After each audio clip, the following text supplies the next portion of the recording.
Kids on Bikes, intro y exploración del juego de rol. Kids on Bikes es un juego de rol para un director de juego y unos 4 jugadores que pretende emular las historias de chicos en bicicleta que tan de moda se nos han puesto últimamente y que tan de moda estuvieron en los años 80.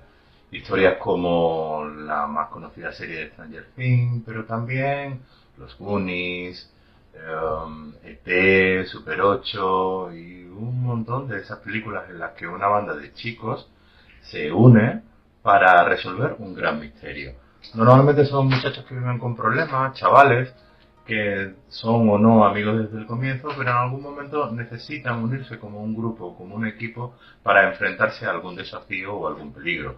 Suelen vivir en pueblos o en pequeñas ciudades en las que nunca pasa nada y en las que los adultos son generalmente aburridos y no se puede contar con ellos.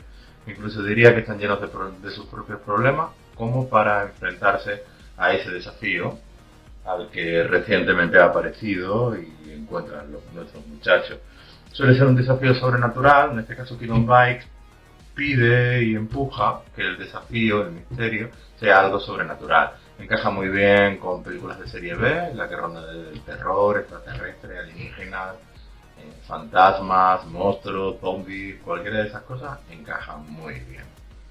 Tengo que decir que Kids on Bikes es un juego con muchas mecánicas modernas, aunque puede jugarse de una forma bastante convencional. Sin embargo, el juego de por sí tiene algunas herramientas fantásticas para probar a una narración compartida. Es decir, anima constantemente al director de juego y a los jugadores a que estos últimos participen activamente en la creación de la historia y del mundo. De hecho, tiene un capítulo de world building que es oro puro y tiene también un capítulo para relacionar a los personajes una vez sean creados, que también sirve para dar muchísimo juego en un primer momento. Como ya os digo, el juego es muy ligero de tiradas, las fichas se hacen rápidas, es un juego muy colaborativo que anima continuamente a que todos creen en la mesa. Es divertido y fantástico, pero también admite escenas muy dramáticas y puede incluso mostrar situaciones muy duras. Eso ya depende de lo que la mesa haya hablado, pactado o el interés que tengan los jugadores por explorar unos u otros temas de la mesa. En este caso sería fundamental sentarse entre todos y hablar sobre lo que se quiere jugar. Kids on Bikes trae de sobra herramientas, comentarios y formas de llevar en la práctica las herramientas de seguridad para hacer que esto sea posible. Y bueno, hasta aquí sería la rápida introducción. A partir de ahora me gustaría hacer una pequeña exploración personal sobre los puntos que yo veo más interesantes y más valiosos de este juego, así como un poco de análisis. Para empezar, sus puntos fuertes. Creo que sus puntos fuertes son dos, concretamente el género y el espíritu colaborativo que promueve el juego. Yo diría que el género de Kids on Bikes es un género que va entre 3 aspectos. El primero, el drama nostálgico, que tanto nos afecta, sobre todo a los que ya somos un poco adultos, que nos hace recordar esa época tan retro y ochentera en el que no existían grandes avances tecnológicos, no había internet, no había cámaras de fotos para grabar un fantasma, no había teléfonos móviles para contactar rápidamente. Entonces nos lleva a ese punto de nuestra infancia, de nuestro recuerdo, para un mundo que nosotros como adultos pensamos que era mejor o más interesante o al menos más fantástico. El drama nostálgico creo que es una parte fundamental del juego y nos hace vivir esa experiencia, la de ser niños en un mundo anterior al que conocemos ahora mismo. Un mundo anterior en el que cualquier cosa era posible y las cosas tenían que realizarse más lentamente, más despacio y por uno mismo. El segundo aspecto del género, que creo que también es fundamental, es el de, como llama el mismo juego, grandes aventuras en pequeños pueblos. Es decir, estos pequeños niños, al igual que sus pequeños pueblos, van a enfrentar grandes aventuras, grandes historias fantásticas en las que puedan ser realmente protagonistas. Cualquier cosa es posible. ¿Queréis que vuestro grupo salve la Tierra y la humanidad de una invasión extraterrestre? ¿Queréis que vuestros muchachos se enfrenten a un fantasma y protejan el lugar donde viven? ¿Queréis que vuestros chicos impidan a través de viajes en el tiempo que el mundo sea destruido? Eso es Kid on Bikes. Y el tercero de los aspectos, el misterio sobrenatural, ahí tengo que decir algo muy interesante, para mí que es muy interesante, que aunque el misterio sobrenatural aparentemente y para facilidad debe ser algo muy de serie B, para que todo el mundo pueda participar en él y no sea algo complicado. Al final no queremos que nos llegue un gran director de cine y nos haga una superproducción de esto, es solamente pasar un buen rato y contra más sencillo y fácil, es más asequible para todos poder aportar a esa historia. Pero tengo que decir que el misterio sobrenatural de Kid on Bikes, creo, en mi modo de ver y por aquello que he investigado un poco sobre este género, que se basa más en el drama o el conflicto de los muchachos enfrentándose a la madurez.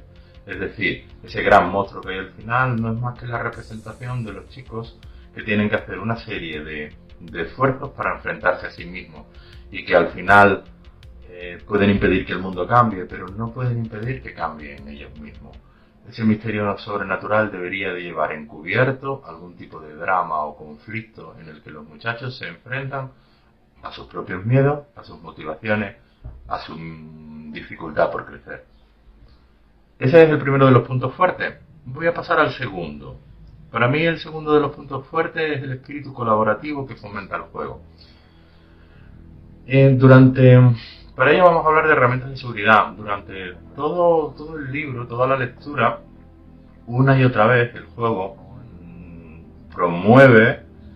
habla sobre herramientas de seguridad. Casi incluso podría decirse que es un poco exagerado. Sin embargo, creo que es muy importante y fundamental crear un entorno de juego seguro para poder conseguir ese espíritu colaborativo del que hablo. Voy a explicarme. Lo genial del juego es poder llegar a sentir, como jugadores, sentir que somos un equipo, una de esa banda de niños. Y para eso necesitamos un entorno seguro en el que poder mostrarnos vulnerables, porque los niños son vulnerables. Los chavales son, al final, necesitan fracasar, necesitan sentirse vulnerables, necesitan sufrir ese acoso escolar, necesitan sufrir y enfrentarse a los problemas de los adultos, necesitan sentir, caer y tropezar una y otra vez para alzarse y por fin crecer.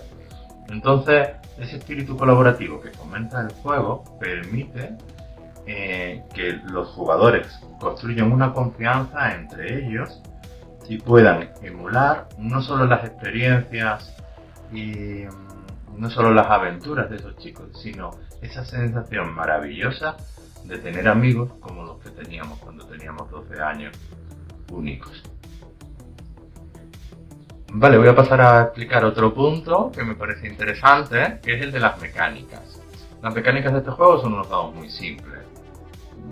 Realmente hay 6 características con las que se resuelve todo y hay unos dados de un dado de 4, un dado de 20, una dificultad fija, que se superan o no según una tirada. Es muy sencillo que hacer. Las fichas se hacen en un momento, solamente se pueden elegir arquetipos, coger un par de virtudes y salir adelante. No tiene mucha importancia. La creación de personajes es mucho más importante, por supuesto, darle forma y color, pero sobre todo en relacionarlo con el resto de los jugadores. Al relacionarlo con el resto de los personajes jugadores, podemos aportar a su historia y también, por supuesto, cuando otros jugadores relacionen sus personajes con los nuestros, pueden aportar a nuestra historia. Con lo cual, el world building de este juego también implica una creación compartida de un grupo o una banda. Sobre la mecánica que quiero indicar es la de fichas de adversidad, que me parece muy interesante. El juego recompensa con una ficha de adversidad, que es un bonificador posterior para sumar a posteriores tiradas futuras, cuando se falla una tirada. Siempre que se falla una tirada te da una ficha de adversidad. Es como una recompensa, pero también una forma de decirte, no pasa nada, fallas ahora para ser un gran héroe después. Y de hecho el juego te aconseja en varios momentos que hagas muchas tiradas al principio para conseguir esas fichas de adversidad y que luego puedas superar algún obstáculo muy complicado. Cuando se juega, esta mecánica de las fichas de adversidad hace que los jugadores no tengan miedo a fallar o perder, a comportarse como niños e incluso a hacer cosas totalmente insensatas, porque saben que aunque fallen, ganan una de esas fichas de adversidad y sobre todo que el juego contempla que fallen, no necesitan ser héroes perfectos. Siguiente punto, narración compartida. Como ya cuento, el juego tiene varias mecánicas en las que empuja a una narración compartida. El world building, es decir, la creación del pueblo entre todos, es la primera parte. Crean un pueblo entre todos con una serie de preguntas y, créanme, se desarrolla muy fácil. Es una experiencia muy interesante y aunque sea una sesión cero previa a la partida, yo diría que es parte del juego. En mi caso es de lo que más gustó. También empuja a que la autoridad narrativa, o sea, que la capacidad de cada jugador para influir o crear durante la historia sea alta, es decir, que el director de juego pueda dar paso a los jugadores para que ellos creen, para que ellos improvisen y para que construyamos la historia entre todos. Una de las mecánicas importantes a señalar es la del personaje potenciado. El personaje potenciado es un amigo con poderes. Bueno, perdón, no tiene por qué ser un amigo, pero es alguien que es controlado por los jugadores. Voy a explicarlo. Es como ese EP extraterrestre o como Eleven en Stranger Things. Es un personaje que los PJ, los jugadores, van a encontrar y van a unirse. Van a unir a su grupo o van a enlazar a su grupo. Y lo más interesante es que va a ser interpretado por todos, principalmente por los jugadores, pero también por el director de juego. Es un personaje con claves para la historia que se comparte entre todos. Es una mecánica original y muy interesante. Por un lado, puede guardar secretos y claves para que el director de juego las introduzca o incluso empuje al grupo de personajes a los puntos de la historia que le parezcan más interesantes. Y por otra parte, permite tener la sensación a todos los jugadores de que pueden compartir un personaje y es un vínculo más aún entre todos. También en el juego, como ya digo, hace muchas indicaciones para que los jugadores y el director de juego se apoyen entre ellos, creando a partir de lo que otros construyen y incluso haciendo simplemente preguntas como, oye, ¿qué os parece? ¿Qué creéis que puede pasar ahora? Simplemente. Como últimas notas, diré que me gusta mucho que Kid on Bikes consigue transmitir ese sentimiento de pertenecer a una banda, de construir algo en común. Es cierto que Kid on Bikes, ya he dicho, se puede jugar de un modo más convencional y que aunque la banda de chicos en bicicleta en una época ochentera todo eso de proceso que he estado contando es la base fundamental o la clave del juego, hay variantes. Pueden jugarse con adolescentes, puede jugarse con adultos, puede jugarse escenarios predefinidos, que en estos escenarios se entrelazan o entretejen a los personajes jugadores. Sigue pudiendo jugarse de una forma más convencional o incluso one shot, etc. Pero como ya digo, la parte más fundamental de Kid on Bikes para mí es que consigue transmitir ese sentimiento de pertenecer a una banda, de construir algo en común. Y tiene un mensaje. Si conseguimos llegar a ello, que bueno, no es necesario, podemos hacer una aventura o una historia en la que nos reamos, nos divertamos y estamos siempre corriendo detrás o delante de un monstruo. No importa. También puede ser muy divertido.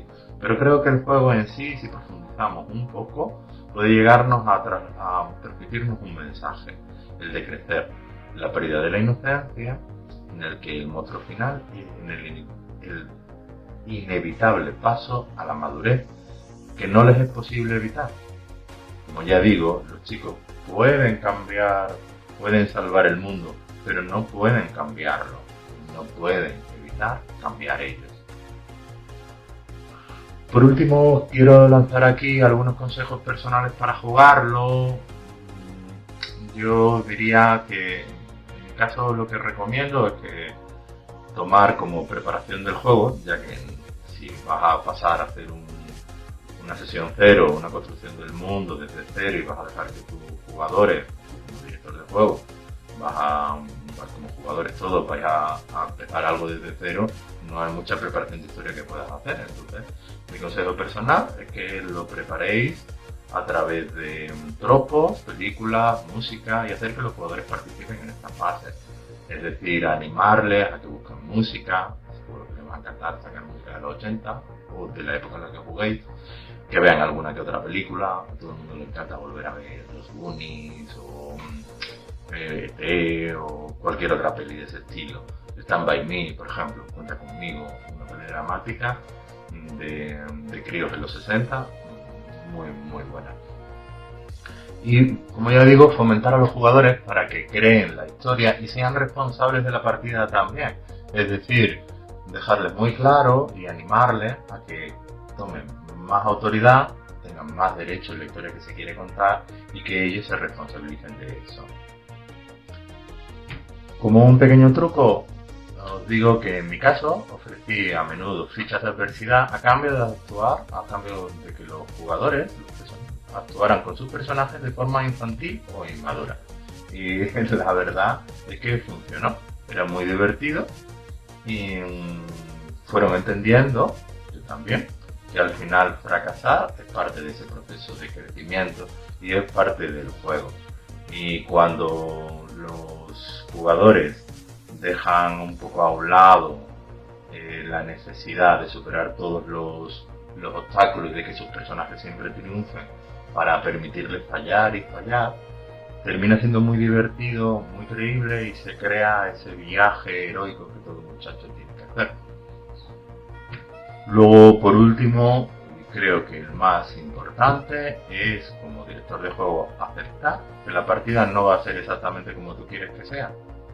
No va a salir la historia que estabas pensando.